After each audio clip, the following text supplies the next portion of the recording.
Pernahkah Anda melihat botol-botol ini? Botol-botol ini sebenarnya mengandungi bahan kimia. Di luar botol ini terdapat label-label dan simbol-simbol. Terdapat 6 jenis simbol. Tetapi apakah maksud simbol-simbol tersebut? Okey, jom kita belajar.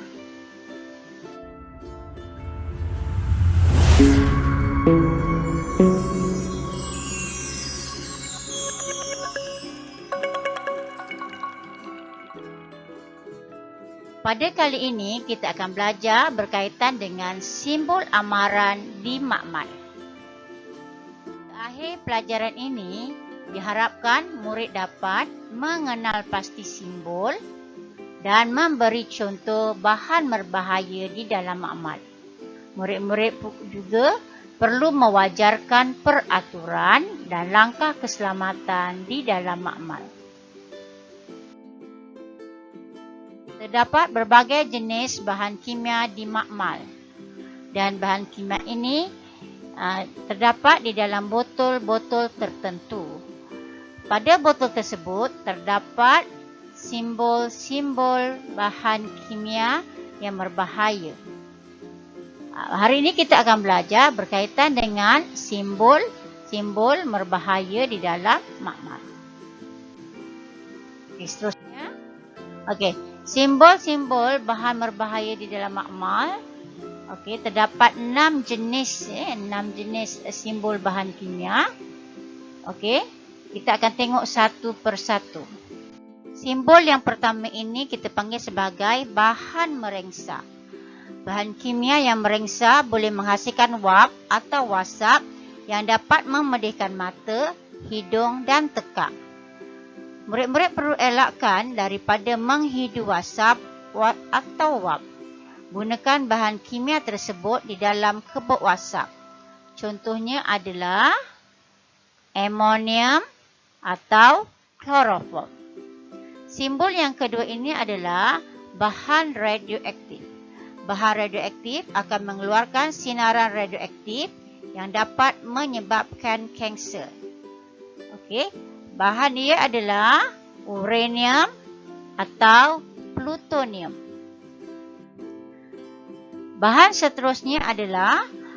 Simbol seterusnya adalah bahan mengakis.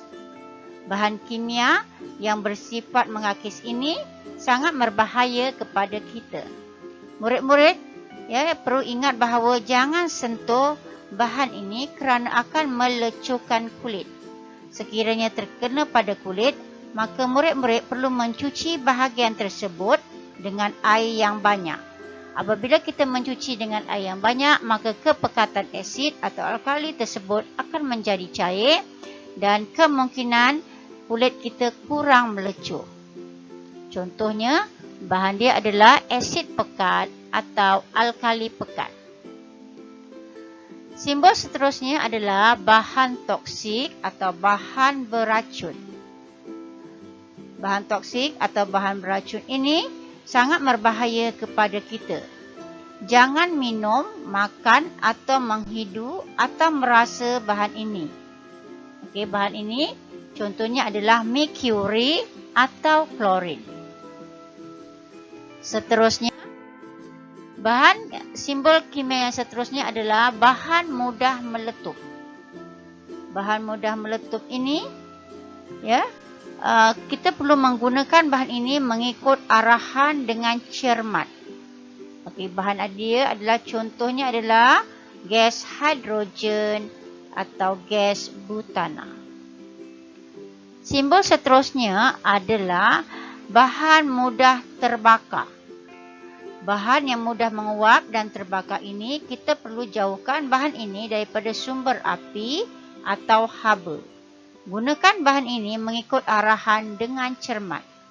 Contoh bahan ini adalah alkohol dan petrol.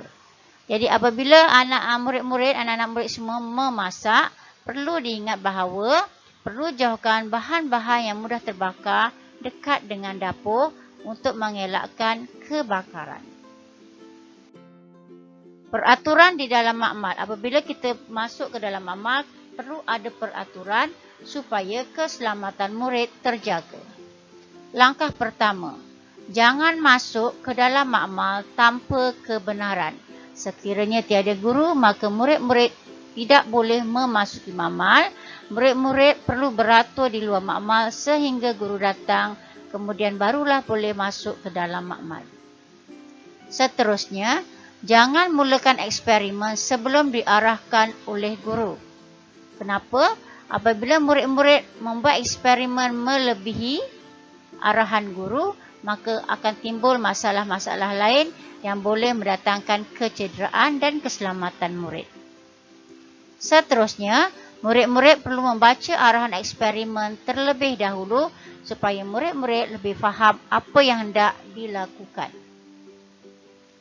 Murid-murid dilarang makan, minum dan bergurau senda di dalam makmal. Contohnya, murid-murid tidak boleh berkejar-kejaran di dalam makmal dan berbuat bising. Seandainya murid-murid berbuat bising di dalam makmal, sebarang kemalangan kemungkinan boleh mengganggu pendengaran cikgu yang bertugas.